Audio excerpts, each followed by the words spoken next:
এই যে আমরা সকালে এসে ওই মাথা থেকে এই যে এই মাথা অব্দি আমরা কোপানো শেষ করছি। আব্বু ওই দিয়ে কোপাইতেছে।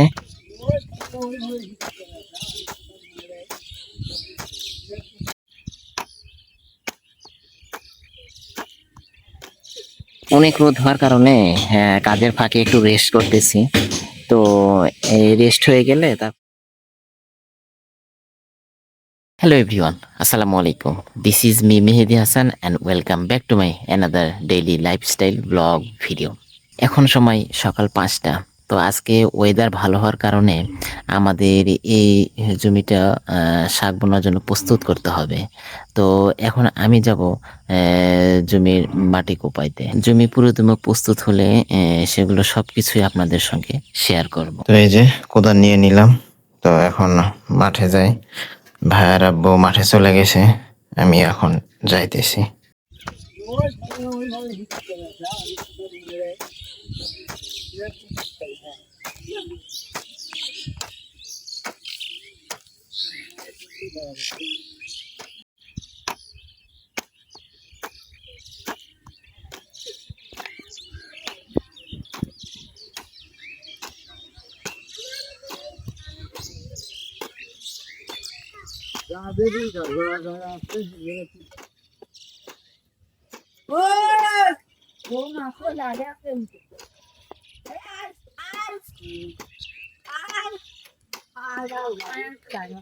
কাজ অর্ধেক শেষ করে বাসা আবার চলে আসছিলাম। এসে সকালের খাবার খেলাম। তো খাবার খাওয়া শেষ, এখন আবার জমিতে যাব। এখনো কিছু কাজ বাকি আছে।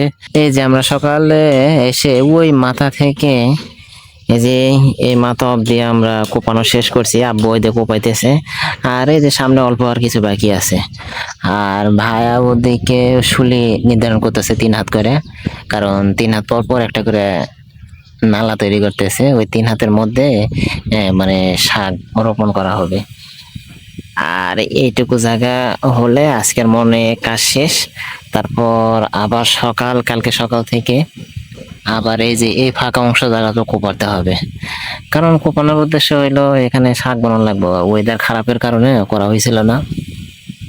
আর তার মানে পাওয়ার টেলার পায় না, কারণ এখন জমিতে ধান লাগাবে। তো এখন সব পাওয়ার টেলার নিচে, এই জন্য পাওয়ার টেলার পাওয়া যাইতেছে না এখন। এই জন্য এত কষ্ট করে এই জমিটা কোপানো হইতেছে। যদি কালকে সকাল থেকে এই অংশটা ফাঁকা অংশটা যদি কোপাতে না পারি, তাহলে ওই যেদিকে কোপানো হয়েছে ভাইয়া যেদিকে শুলি করতেছে ওদিকে হয়তো শাক বুনে দিব। মানে এই মাথা থেকে ওই পুরা মাথা, তারপরে ওদিকে শাক বোনা হয়ে গেলে তারপরে এই ফাঁকা অংশের কাজ শুরু হবে। এই ফাঁকা অংশের কাজ শুরু করব। অনেক রোদ হওয়ার কারণে কাজের ফাঁকে একটু রেস্ট করতেছি।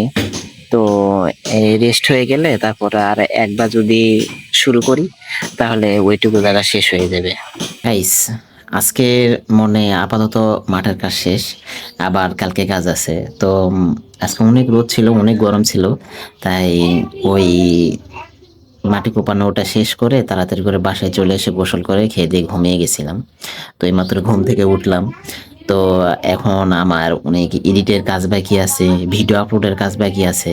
তো এখন এই কাজগুলো করব। তো এডিট করতে বসছি, অল্প কিছুক্ষণ এডিট করতে পারলাম, তারপরে কারেন্ট চলে গেল। তো আর ভিতরে থাকলাম না, ভিতরে অনেক গরম। তাই এই তো ড্রাগন বাগানের দিকে না চলে আসলাম। তো এখানে অনেক বাতাস আছে। তো এখন এখানে একটু জেনাদের সাথে আড্ডা দিব। এই যে জেনাদের সাথে আড্ডা দিব। আর বাইরে বের হয়ে এসে দেখি এই যে এখানে একটা ড্রাগন পেকে আছে। তারপর এই যে এখানে পেকে আছে, এই যে ডালের নিচে। এরকম যে রোদ হচ্ছে, যে গরম হচ্ছে, এখন এই গরমে যা ড্রাগন আছে আস্তে আস্তে সব পেকে যাবে। এই ড্রাগন গুলো সুন্দর করে উঠানো লাগবে।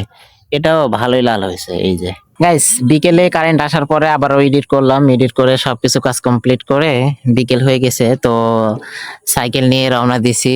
আজকে আমি যে নাইদার ভাইয়া আছি। তো এই যে আমি এখন রেল লাইনের এখানে আছি বনাতে। তো রেল লাইনের কাছে এসে হাঁটাহাঁটি করতে আমার কাছে খুব ভালোই লাগে। তো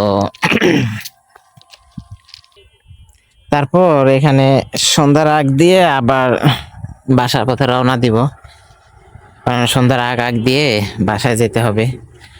কারণ আরিয়ান আদিয়ান আছে তো, ওরা আবার কানাকাটি শুরু করে দেব, তখন আসমা একাই কন্ট্রোল করতে পারবে না। তারপরে মাও আছে, এদিকে রান্না বান্না আছে। তো ওই যে জেনায়েত জেনায়েত খুব এনজয় করতেছে। এই যে বলতেছে ছোটবেলায় যেরকম ভাবে খেলতাম, আজকে এখানে আসছে শৈশবের স্মৃতি অনেক কিছু মনে পড়ে গেল।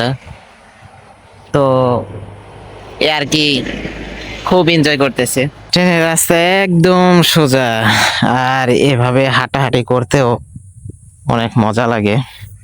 এই যে খুব ভালো লাগতেছে। তো আর বেশি দূর ওদিকে যাব না, ওদিকে ভাইয়া সাইকেলের ওখানে আছে, আর আমি আর জানাই দিয়ে যে রেল লাইনের এদিকে আছি। তো গাইস, আজকে সারাদিনের লাইফস্টাইল ব্লগস ভিডিওটি কেমন লেগেছে অবশ্যই কমেন্ট বক্সে কমেন্ট করে জানাবেন। তো আজকের ভিডিওটি এখানে শেষ করছি। ভিডিওটি ভালো লাগলে লাইক করবেন এবং আমার ইউটিউব চ্যানেলটিকে অবশ্যই সাবস্ক্রাইব করবেন। আবার দেখা হবে নতুন কোনো ভিডিও নিয়ে। সেই পর্যন্ত আপনারা সবাই ভালো থাকবেন, সুস্থ থাকবেন। Tata, take care, have fun. আল্লাহ হাফেজ।